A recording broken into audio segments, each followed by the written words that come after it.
Mind, Flash, Jaedong, easy play, anytime, stop, nada, much.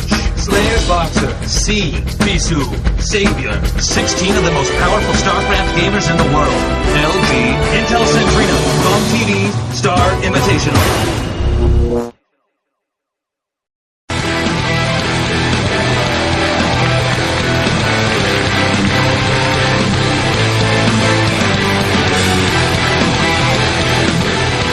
Welcome back to the GOM TV StarCraft Invitational. We're in the Group B phase, Day 4. Jaedong, Nada, Much, and Slayers BoxeR. All in this group. It's been nicknamed the Group of Death. This has really turned out to be an exciting tournament.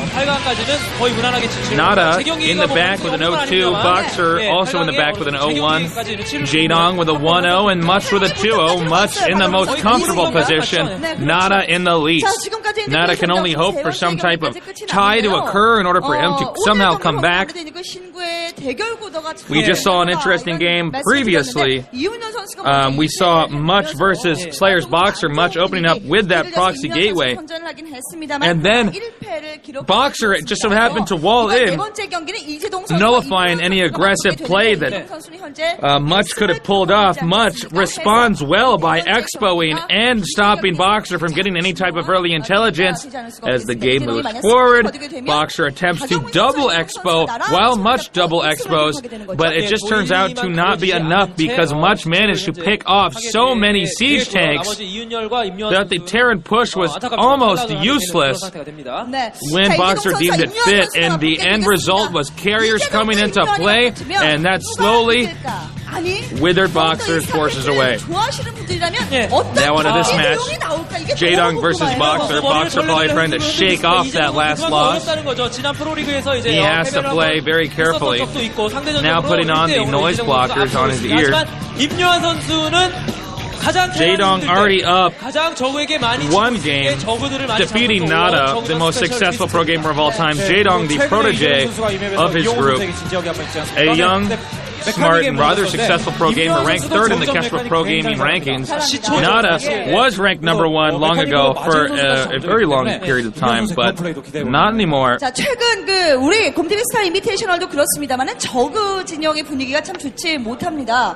그럼에도 불구하고 저그가 한다라는 것은 one thing to bear in mind is that the map is Katrina. This is a map where many Zergs 3-hash before even getting their spawning pool because rushes are so unlikely. Because you have an expansion in the back of your base rather than in the front, it's very easy to expand for both races.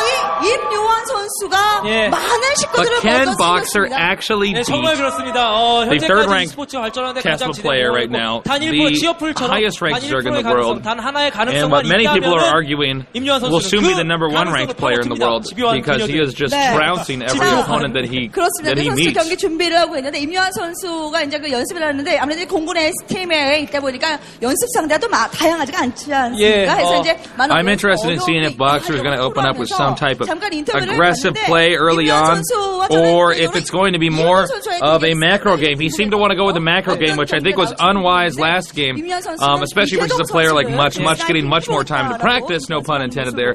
And because of that, it's very hard to just outproduce somebody who just plays more often than you do. Looking at the player stats for Much, excuse me, we don't care about him. We are talking about Jaedong. Jaedong versus Terran in a 38-17 record, putting him at 69.1% win ratio. When we take... Oh, it started.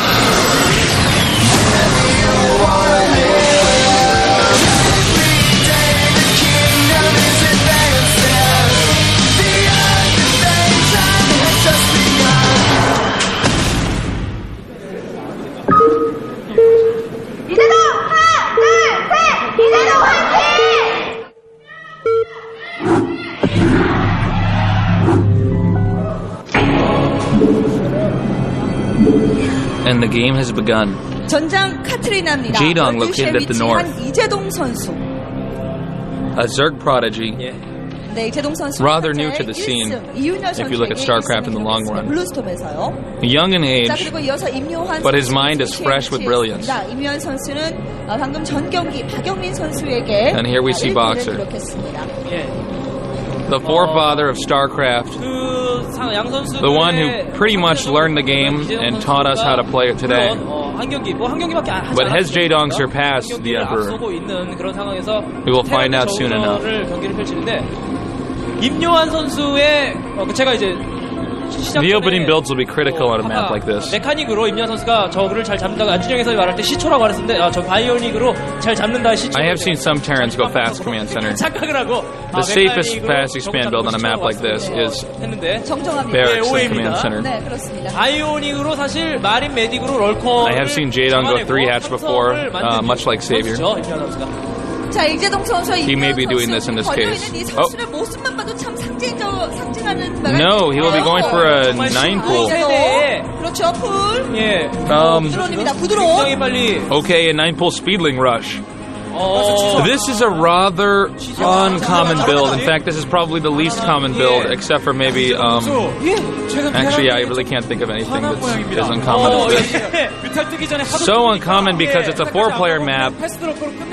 Generally, the 9-pool will not work. Perhaps he's doing the 9-pool because he knows that Slayer's BoxeR is well known for his early rush strategies. Maybe he's trying to play cautiously, knowing that BoxeR may be desperate and doing some type of strategy to catch up, spotting the command center, but backing off carefully with the Overlord. BoxeR is not actually aware that the Zerg already knows where he is. Oh god. Oh god. Okay.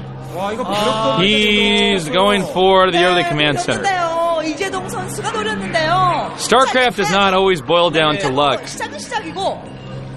But Jaedong appears to have that on his side. The barracks now coming up, and the Lings are already on their way. And oh god, this is just so bad for the Terran. This is just so pivotal. The fact that the Jaedong 9-pooled and that BoxeR fast command centered.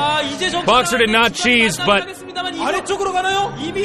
Jaedong was prepared for it, and instead BoxeR did exactly what would work against this. Oh god, this is like a bad dream. I don't want to see BoxeR lose like this.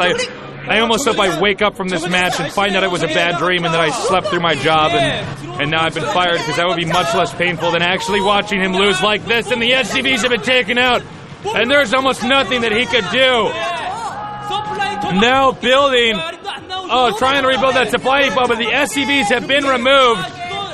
And oh my god, this is so bad. And a hatchery being put down.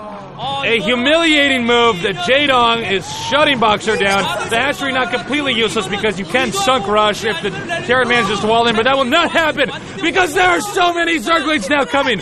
And good game! Wow. Rather disappointing game from Slayer's BoxeR. A rather unfortunate game. It just came down to the two different builds. Jaedong expected BoxeR to cheese. BoxeR did the exact opposite, and because of that, he lost. Stay tuned, everybody. We got some more great games coming.